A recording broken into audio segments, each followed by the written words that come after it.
Thank you, darling. It's interesting how the truth can sometimes seem might malleable, depending upon your point of view. Like how those dime novels make you out to be something you're not? Jack, don't be starting trouble. No, he's right. They do tend to exaggerate. Did they exaggerate your part in taking down the Daltons? Well, I was there in the flesh, boy, so I saw what happened firsthand.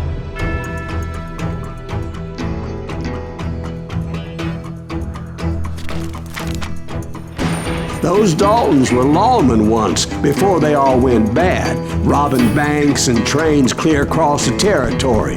Until Coffeeville, of course. I was one of the citizens who took up arms that day. Fighting on the side of right? I did my best, sir. We all did.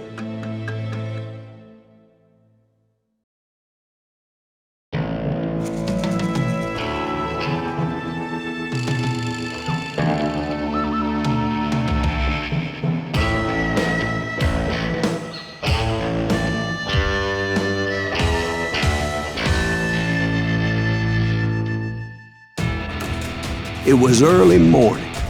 One of my friends was a local gunsmith, and he handed out firearms to anybody who'd take one. You see, the Daltons got it in their heads to rob 2 banks at the same time. 2 banks on the same damn street.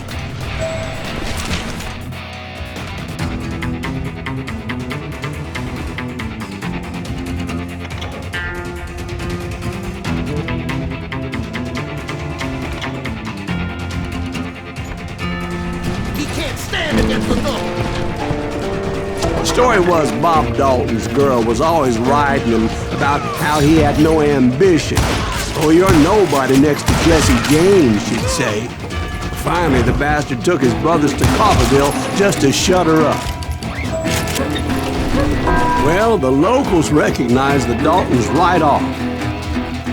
Before they could get away, half the town took up arms to defend their property. Put some holes in them!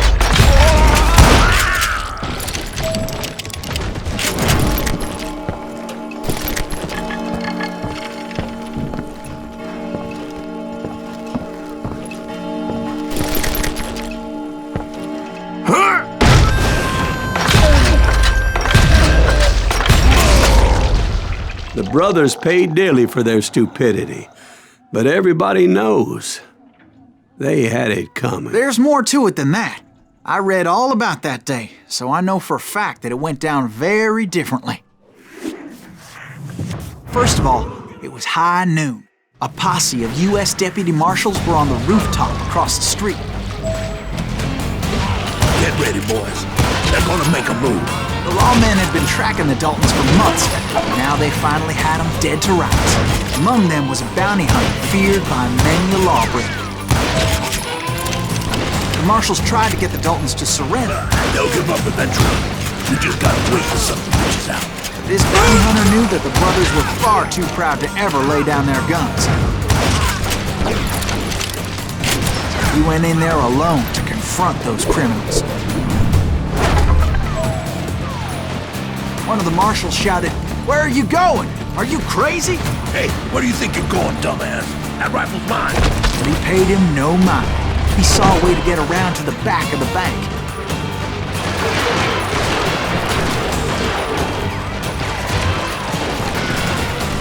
Then he figured out how to hit the Daltons from a direction they weren't expecting.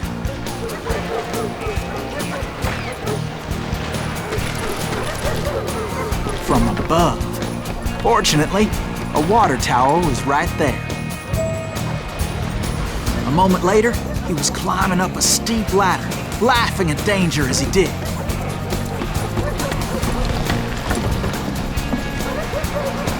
It was brave men like him who risked their lives to tame this wild country.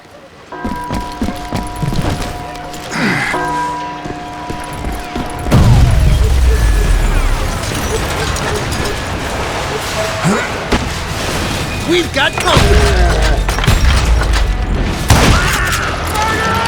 Heroic men like him, who did what other men couldn't or wouldn't to make this country free. Like Jim Bowie and Davy Crockett, who died defending the Silas Alamo. Greaves? Son of a bitch!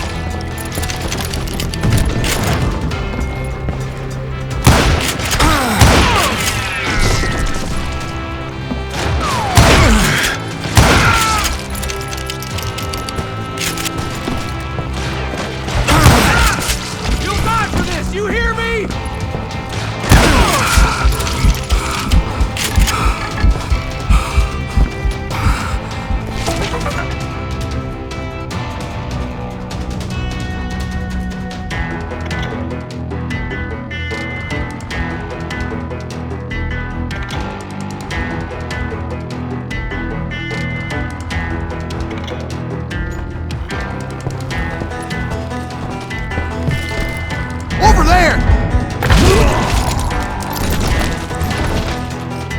That's Silas Greaves! What the hell? Blam! Blam! He came away victorious, taking down those thieving Daltons.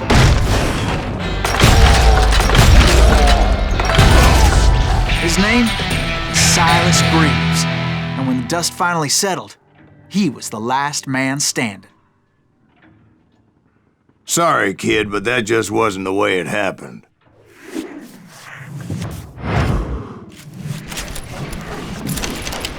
It was early evening, not high noon. Daltons blew up a safe, and were all set to hightail it out of there. I was late to the party, and Coffeyville was already up in arms. Those pathetic deputies surrounding the bank were dropping like flies.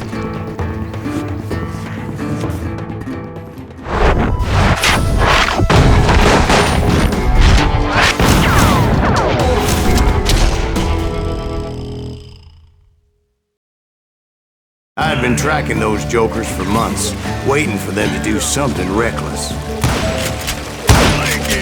Finally, they did.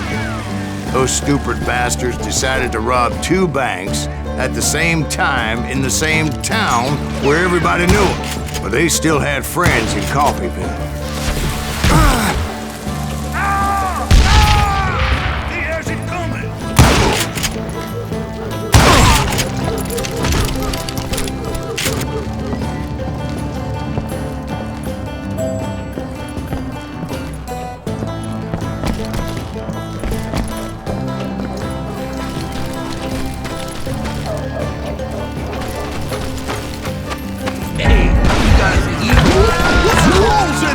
Those friends came after me like a pack of wild dogs, tooth and nail.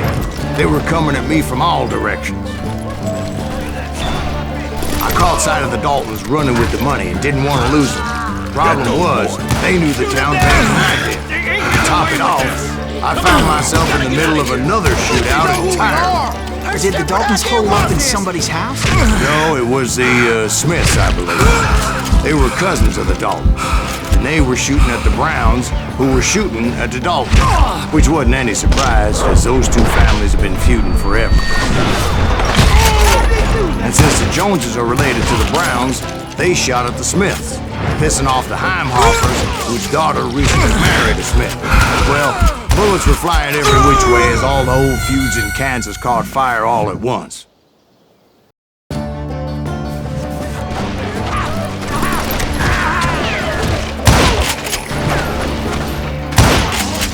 Get those boys! Shoot them down!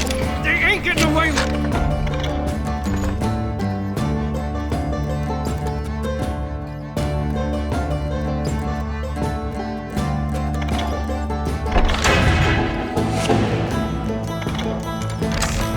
Come on! We gotta get out of here! I think they know who we are! Hey, step back there, watch this! Give me a goddamn headache! How many is he killed?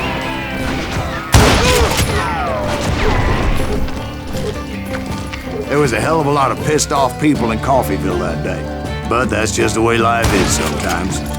Shit happens.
The Dalton boys knew I would never give up.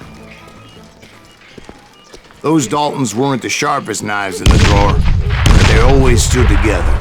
They set a trap to slow me down and allow at least 2 of them to escape. The third brother stayed behind to plant me, just in case that trap of theirs didn't work.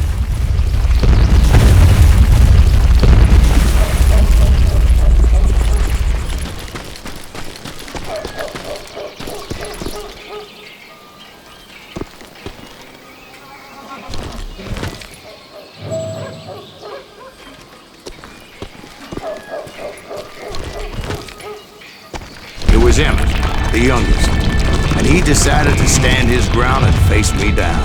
I ain't afraid of you, Silas Reeves. This is where it ends for you. He was determined to protect his brothers. I understood how he felt. Taking me on all by his lonesome wasn't exactly a recipe for a long life. But Emmett Dalton survived the robbery in Coffeyville. He's the only Dalton who did. They say he was shot 23 times. Well, Dwight, who do you think put all those damn holes in him?